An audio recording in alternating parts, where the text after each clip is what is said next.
नमस्कार मित्रों, आज हम आपको विजय एकादशी की संपूर्ण विस्तृत और पौराणिक कथा सुनाने जा रहे हैं। वह कथा जो पद्म पुराण और स्कंद पुराण में वर्णित है।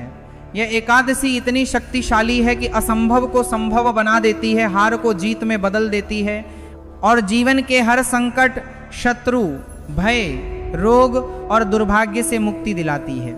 यह व्रत फाल्गुन मास के कृष्ण पक्ष की एकादशी को आता है और भगवान विष्णु को समर्पित है।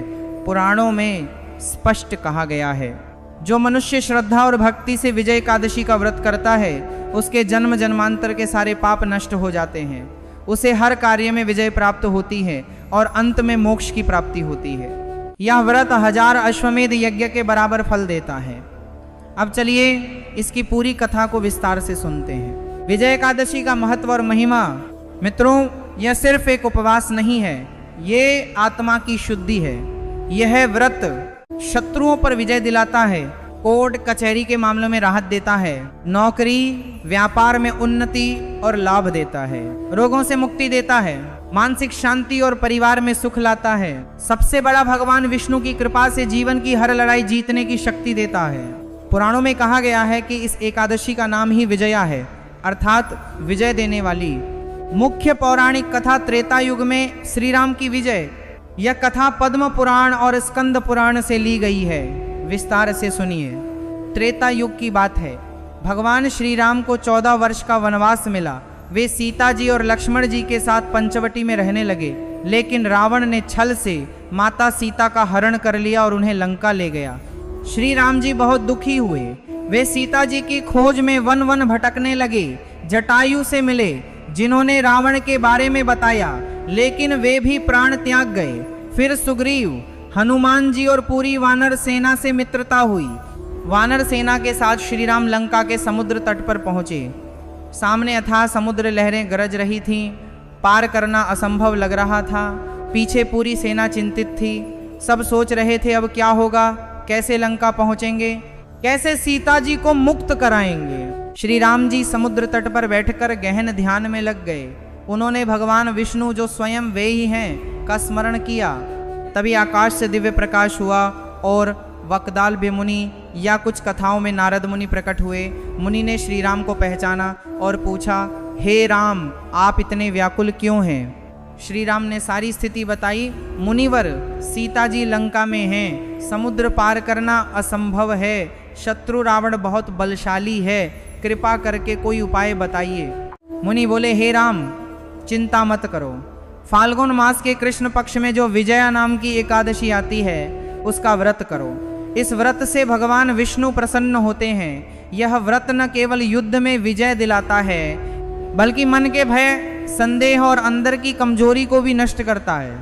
इस व्रत के प्रभाव से तुम समुद्र पार कर लोगे, रावण का वध होगा और अधर्म का नाश होगा। मुनि ने पूरी विधि बताई। विजय एकादशी व्रत की पूर्ण विधि, जैसा श्री राम ने किया। दशमी को संकल्प लें।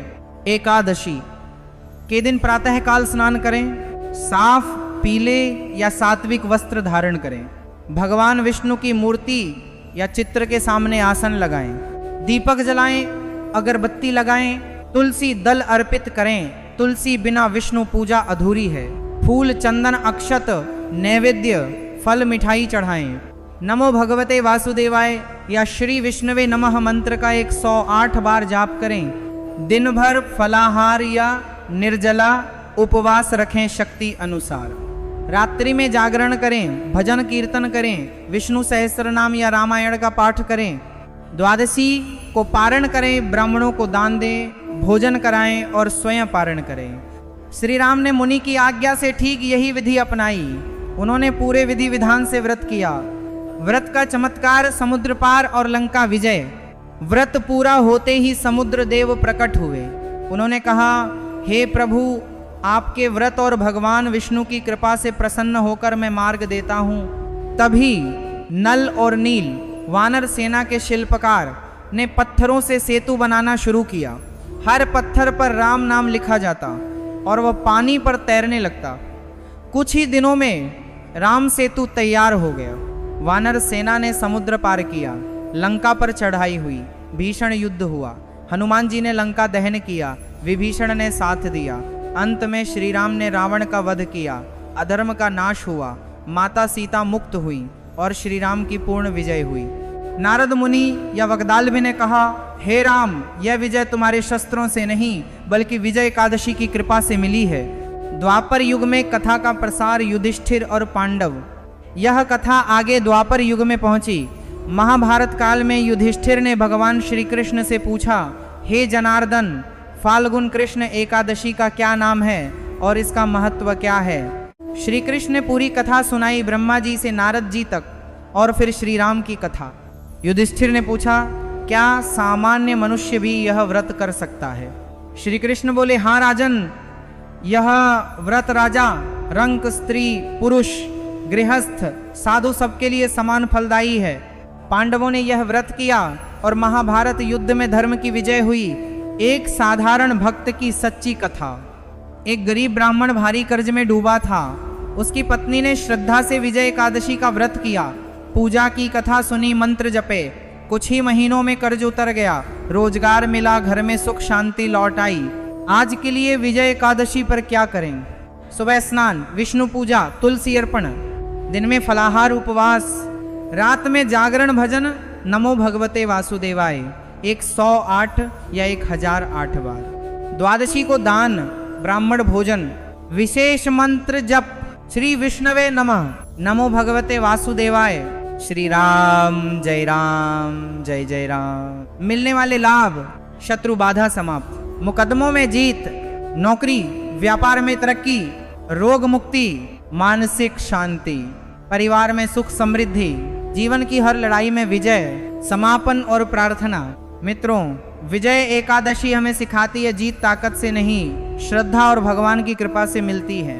भगवान विष्णु और श्री राम आप सभी को सुख, समृद्धि, आरोग्य और जीवन की हर चुनौती में विजय प्रदान करें। इस व्रत को पूरी भक्ति से करें, कथा सुने, पढ़ें और जीवन में असंभव को संभव होते देखें। जय श्री विष्णु, जय श्री राम। विजय एकादशी की सभी भक्तों को